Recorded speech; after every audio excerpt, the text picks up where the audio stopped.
Hi guys. The last lesson we talked about left hand stuff. We're going to talk about right hand stuff. We haven't really talked about that yet. But most of my playing is fingerstyle. I will give you some pick lessons too. But for now, let's talk about fingerstyle control. I have acrylic nails. You don't need them to do any of this stuff.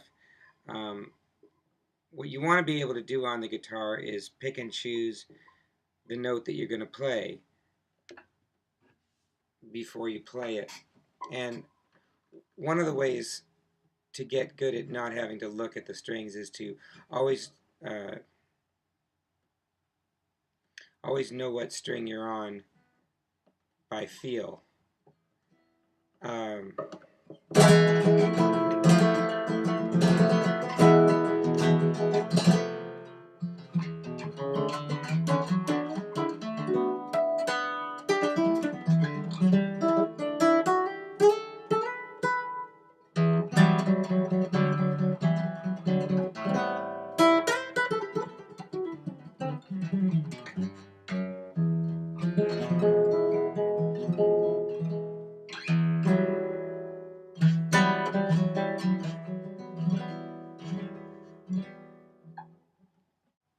Right hand control, how do you get it? First of all, you need to understand the job of your right hand, assuming you're a right-handed guitarist. Most of the rhythm comes from your right hand. It's your drummer, whether you're strumming or finger picking.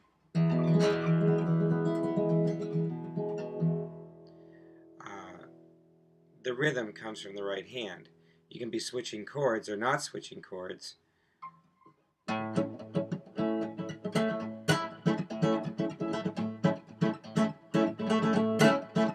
All the action's really coming from a right hand.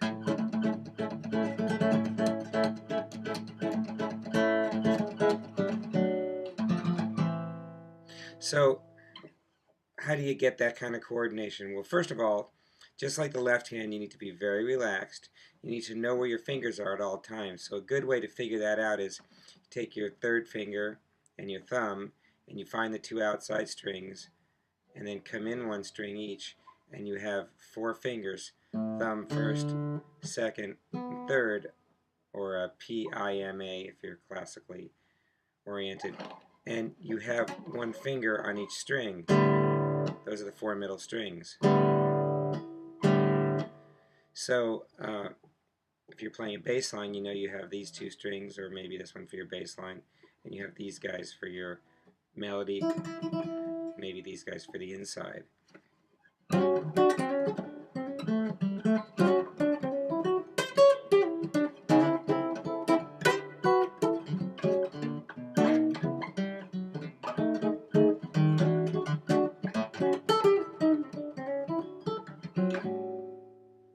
I know which fingers are on which strings at all times because I'm constantly aware of where they are. I'm not just hitting haphazardly.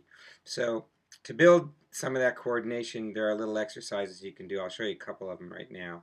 You can hold any chord. Let's hold an E minor chord. You can practice doing 4 strings at a time. This is one of a million ways to do it, but I'm using my thumb, P-I-M-A. I'm not using my little pinky at this particular exercise. So all I'm doing is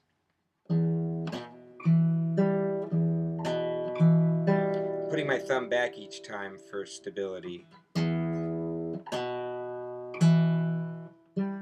you can put your fingers back after you use it, depending on whether you wanted the string to ring long or not. But for this exercise, don't worry so much about that.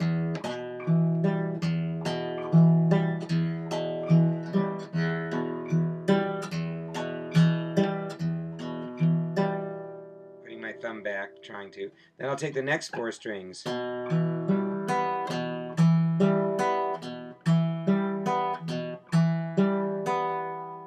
take the next 4.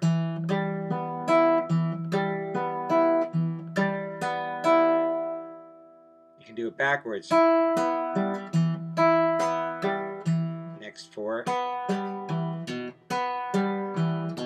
Next 4.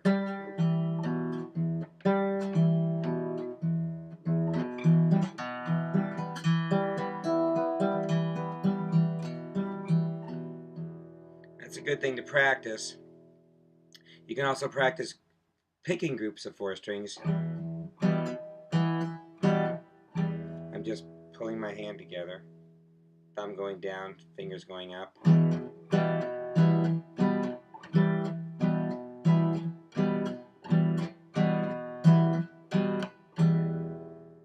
I'm starting with my fingers planted. It gives you a better sound, I think. Thumb gets planted.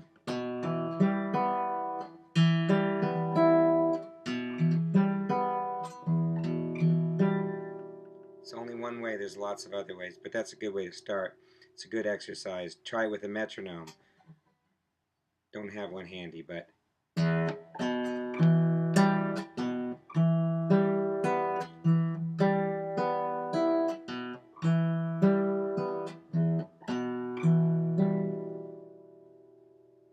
okay, practice that. Something else you might want to practice with this right hand stuff in the beginning, and I forgot to mention, is that the volume that you get on your string has to do with how far you pull the string, how far you displace it before you let it go. I don't hit the string like this. I pull it and I release it. If I pull it a little bit, it's soft. If I pull it and release it a lot, it's a little more sound. You're hearing the snare drum in the background. Sorry about that. So a good thing to practice is being in control of the volume of each string. If I'm playing an A chord here, and I'm going to play the middle 4 strings with my thumb, P-I-M-A, like that. Pretty even volume. But what I'm going to do is I'm going to change the volume of each string by displacing one more than the other.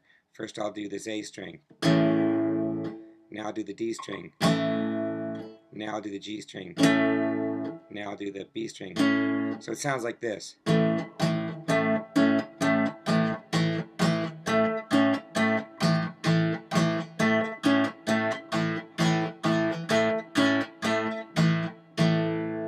I'm hitting all the strings, I'm just pulling one longer or farther than the others. Pull this one more. Pull this one more. Pull this one more.